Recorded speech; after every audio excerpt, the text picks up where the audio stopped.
What's up, YouTube? It's the one and only Legend of Winning, aka Low, and I am back with another video. So over the past couple of days, there has been a lot of talks behind the scenes of what exactly is going on in Cleveland with the relationship between Kyrie Irving and the rest of the organization. A lot of people are speculating that the idea of what Kyrie Irving wants as a team is for him to be able to lead it himself, or at least be the focal point of it. And quite honestly, looking at what has transpired over the last couple of years, I thoroughly understand where he's coming from. I don't totally agree with it, but I understand. Kyrie Irving, when he signed his contract initially, was under the impression that the organization was going to build around him. However, as we all know, LeBron James decided to take his talents back to Cleveland and try to make good on the promise that he set out many years ago and bring a championship ring to the organization. There were a lot of drastic moves over the last couple of years to make sure that LeBron could keep going on his promise. Making trades to get veterans such as J.R. Smith and Iman Shumpert, spending a lot of money on certain players that many people, including myself, would claim would be overpaid, such as Tristan Thompson. But easily the biggest move that was made was immediately after LeBron decided to go to the organization, and that is trade Andrew Wiggins for Kevin Love in Minnesota. And in the moment, it somewhat made sense.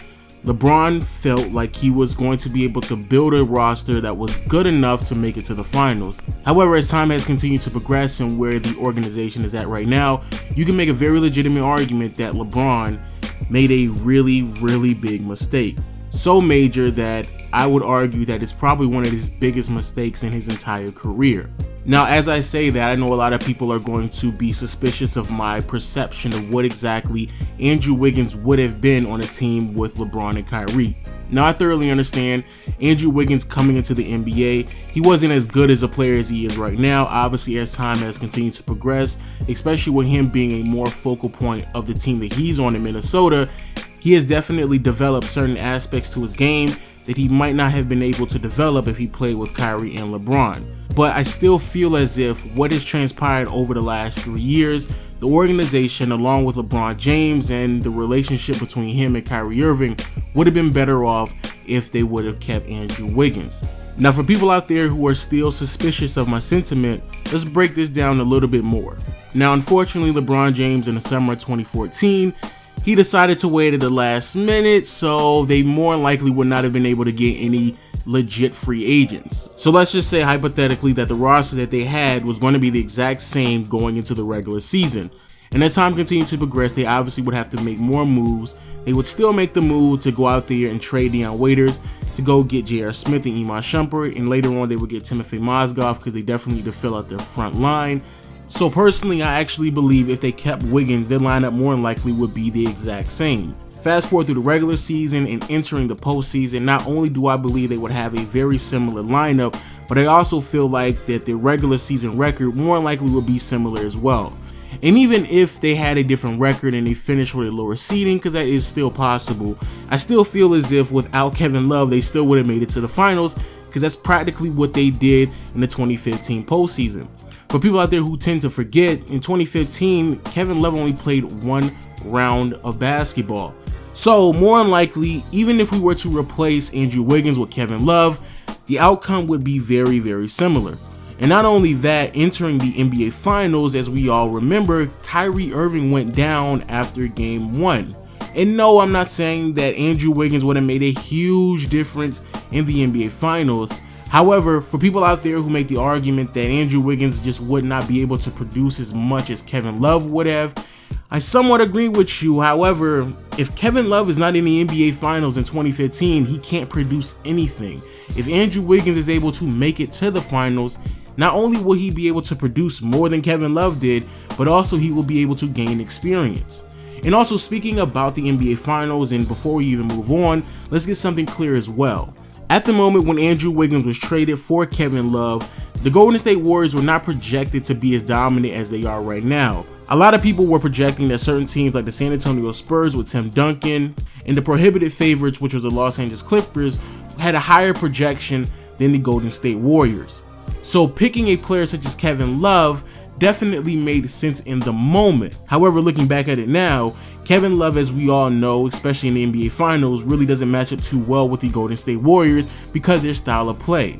So if you kept Andrew Wiggins and put him in a system that was set up to guard the Golden State Warriors, especially when they play small ball, getting the experience in the 2015 postseason would have aided him more, and I would even argue make him more valuable than Kevin Love is. Now again, I'm not saying that he would have been better, or I'm not even saying right now that he's better, but when I say valuable, I'm more so speaking on things that may not be tangible.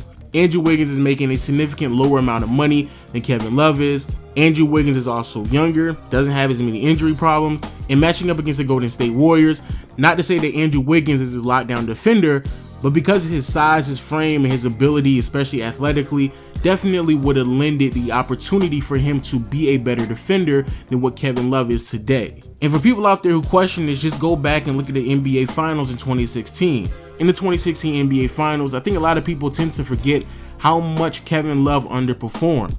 Regardless if you want to call it matchup problems or injuries, Kevin Love just did not perform that well. And even though Andrew Wiggins would have only been 2 years in the NBA, I feel like Andrew Wiggins definitely would have been able to reproduce the exact same numbers. In the 2016 NBA Finals, Kevin Love produced 8.5 points, nearly 7 rebounds, 1 assist while shooting 36% from the field and 26% from behind the arc. Also, let's remember that he did not play in Game 3, and then you have certain games where he was coming off the bench or he was playing less than 25 minutes.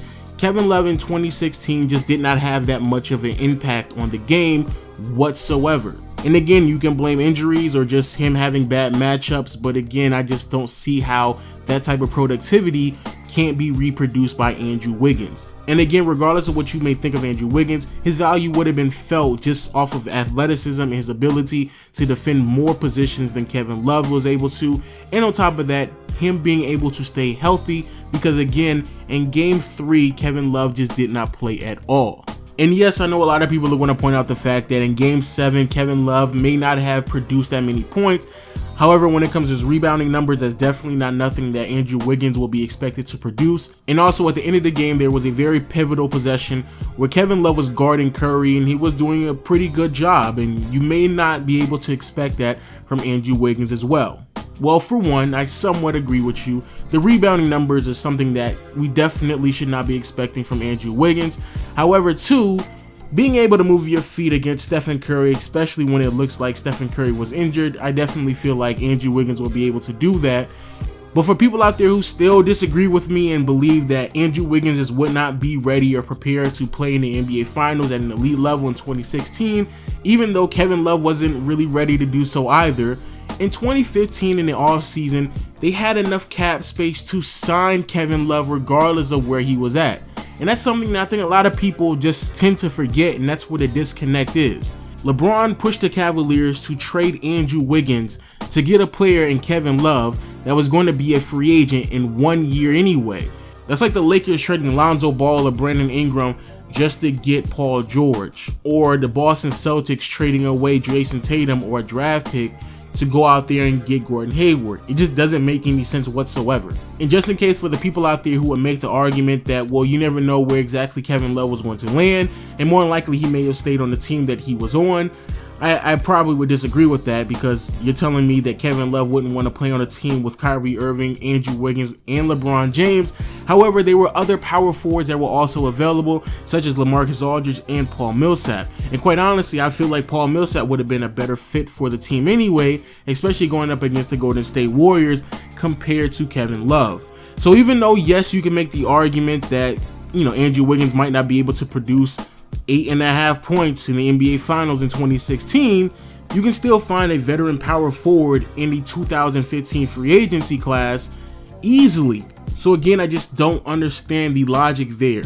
And that's actually where things start to break apart for LeBron. So yes, it's irrefutable that 2016 was a success, and even though my beliefs may be a bit more optimistic than the average person may be when it comes to Andrew Wiggins and what he would be able to produce in his second or third year in the league, because I do believe he would have been able to produce more than what Kevin Love produced in the 2016 NBA Finals, I definitely feel as if people tend to embellish what LeBron has done over the last couple of years, and they feel as if LeBron should not have some type of responsibility, or at least take some of the criticism when it comes to where the organization is at right now.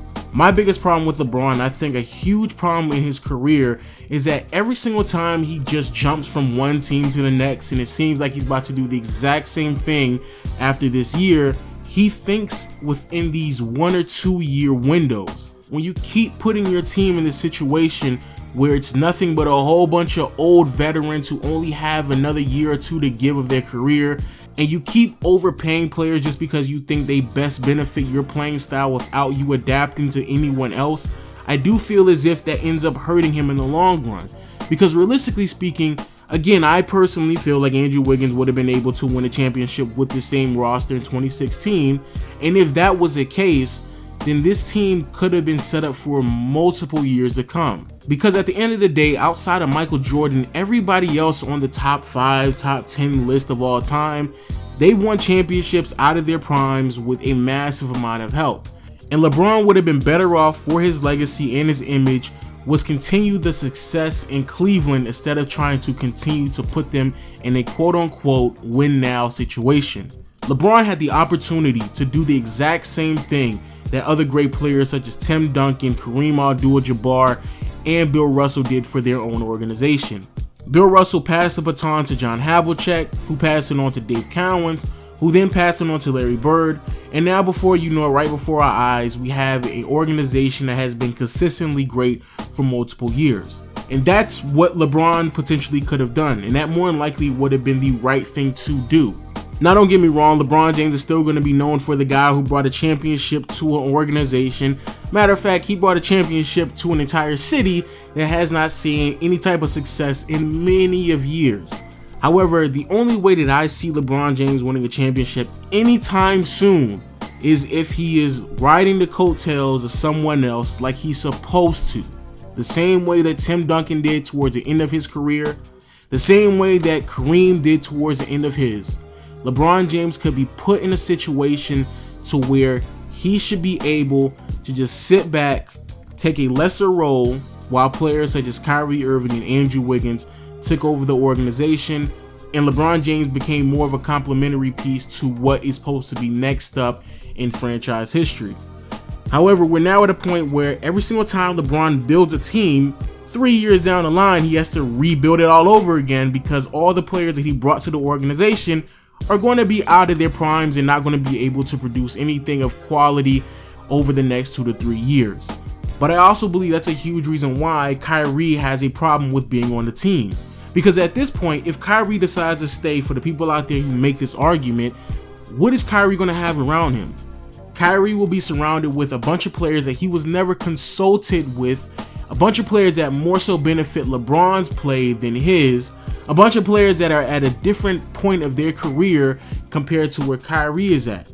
Kyrie again signed a contract with the idea that he was going to be on a team with Andrew Wiggins. And if LeBron was just patient enough for 1 year, he would have understood the type of momentum that would have carried on not only for 1 or 2 years, but for the remainder of his career and moving forward, and he would have been able to leave a lasting image, not just in the league, but specifically for an organization that would have been able to build something that was great enough to last longer than his own presence in the NBA. So let me know what you think about all of this in the comment section below, and also follow me on Twitter at Legend of Winning, and I'll see y'all later. Peace.